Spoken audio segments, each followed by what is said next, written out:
Salut la famille, j'espère que vous allez bien, j'espère que vous êtes en forme. Ici le docteur Idriss Safak. Alors, dans cette vidéo, on va parler de l'indicateur Fibonacci. Comment est-ce que tu dois l'utiliser? De quelle façon? Quelles sont les différentes façons d'utiliser l'indicateur Fibonacci? Si tu ne connais pas encore l'indicateur Fibonacci, sache que c'est un outil qui prend, bien sûr, qui donne ici plusieurs avantages et qui va en réalité vraiment être utile pour pouvoir capter en quelque sorte la psychologie sur le marché, les zones psychologiques sur le marché. Mais je vais encore vous expliquer ça d'un point de vue technique. Mais avant de démarrer, bien sûr, la présentation, prends le soin de liker la vidéo, prends le soin de partager, prends le soin de nous dire en commentaire depuis où est-ce que tu regardes, tapote au maximum et partager au maximum la vidéo pour encourager le travail qui est fait. Alors, donc, trêve de bavardage, on va partager l'écran.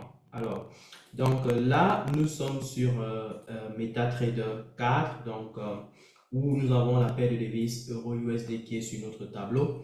Et justement, l'indicateur Ishimoku aura est un indicateur qui va présenter plusieurs niveaux psychologiques de base. En fait, il fait usage euh, de la suite de Fibonacci qui est connue en mathématiques pour pouvoir dégager en fait le nombre d'or.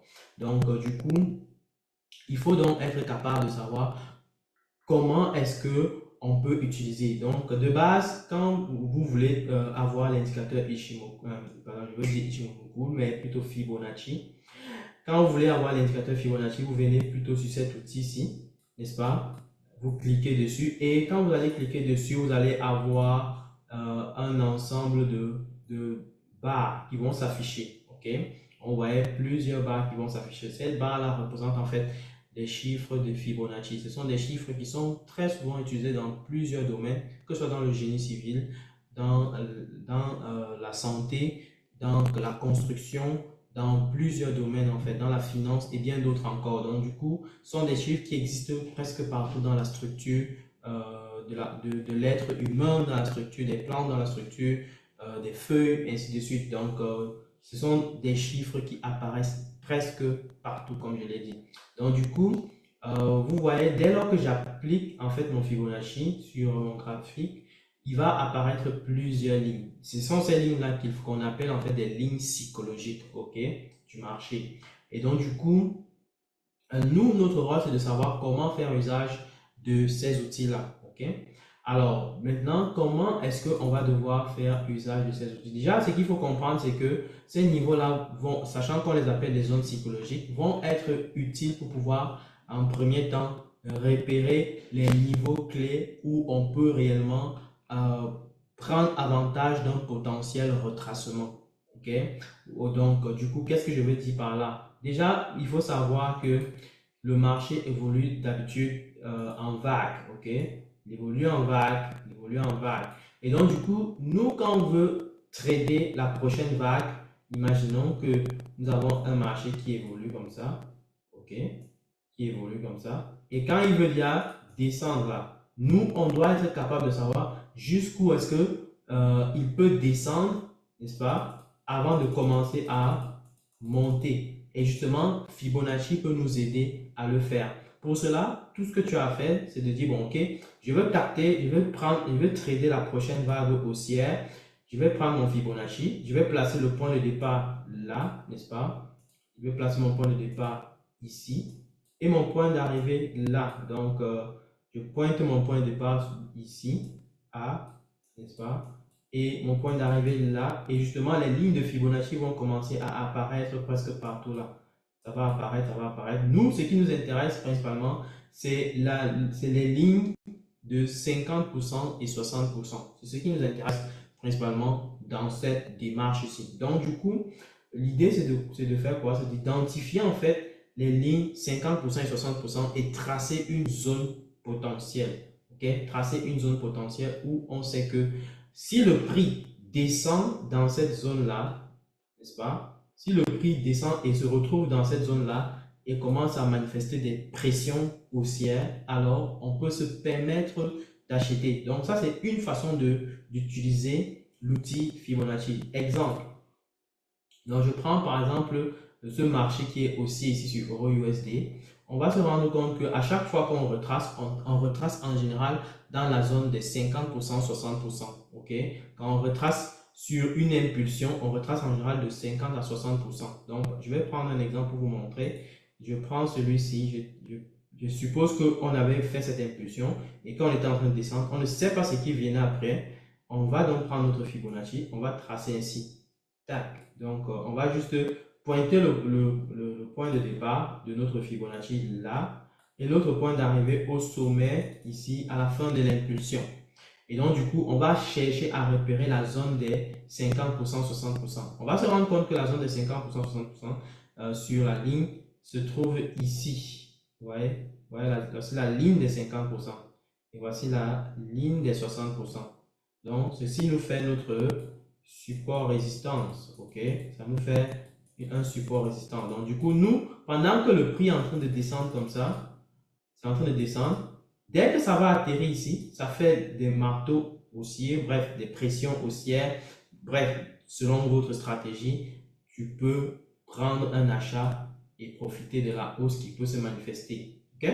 Donc, ça, c'est une façon de voir le Fibonacci. Donc, ça nous permet en fait de surfer sur les vagues, soit haussières ou les vagues baissières. Donc, prendre avantage d'un suivi de tendance. OK?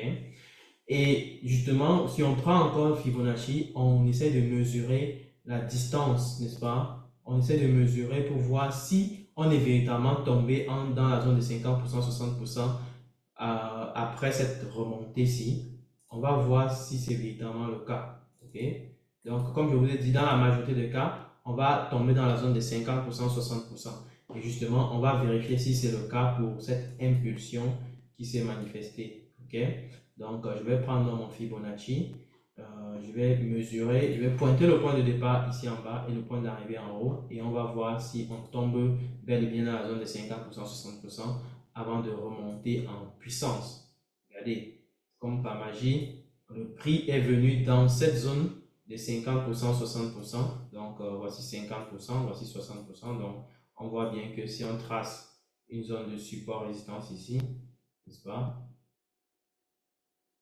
On voit que le prix a rejeté, n'est-ce pas, à ce niveau. Donc, on aurait pu tenter une première opportunité là à l'achat, n'est-ce pas, ici. On aurait tenté une opportunité à l'achat ici. On serait sorti parce qu'on a eu un retournement et on pourrait tenter encore une seconde opportunité et là, ça devait partir massivement à la hausse. Vous voyez, ce qui fait que on peut réellement quelque part observer ceci de près et prendre avantage, n'est-ce pas, de ce genre de situation. OK? Donc, du coup, il faut comprendre qu'on peut utiliser le Fibonacci pour pouvoir repérer les zones potentielles de retracement et prendre avantage donc, de la prochaine impulsion. OK? Ça, c'est une fonctionnalité de Fibonacci. Une autre fonctionnalité de Fibonacci, c'est de pouvoir bien sûr repérer quel est le niveau potentiel où je peux prendre des profits. OK? Un niveau potentiel où je peux prendre des profits. Je vais prendre un exemple. En réalité, ce qui se passe, c'est que en faisant usage du Fibonacci, tu dois savoir jusqu'où est-ce que tu peux réellement saisir l'opportunité. Puisque gardez bien en tête toujours l'idée que les lignes qui apparaissent sur Fibonacci sont des lignes psychologiques qui sont très souvent observées par le marché. Okay? Donc, du coup, pour moi, lorsqu'il y a par exemple un retracement comme ça, on est en train de tenter d'aller à la hausse, j'ai peut-être pris le trade à l'achat, supposons ici, n'est-ce pas? Et je ne sais pas où est-ce que je vais placer mon take profit. Je ne sais pas trop, mais je veux savoir quand même jusqu'où est-ce que ça peut aller frapper avant de retourner. Donc, du coup, je prends mon Fibonacci, je vais pointer maintenant le point de départ en haut et le point d'arrivée en bas au creux de notre correction. OK? Et justement, quand je trace mon Fibonacci partant du plus haut vers le plus bas de la correction, ça me sort encore les lignes. Et maintenant, ce qui m'intéresse, c'est de repérer soit la ligne des 100%, soit la ligne des 161%. OK? Donc, on va voir que la ligne des 100%, elle est bien ici, normal. Mais la ligne des 161%, elle est là. Donc, du coup, pour moi, si je fais un achat tel que prévu ici, je peux espérer que le prix monte jusqu'à atteindre la zone des 161%. C'est une zone extrêmement respectée en général sur le Forex. Donc, du coup, lorsqu'on parle bien sûr du Fibonacci. Donc du coup, si par exemple je fais l'achat ici, je sais déjà que à 161%, je dois absolument sortir de ce trade-là. OK? Donc si le prix est monté jusqu'ici, je récupère mes profits et bye bye.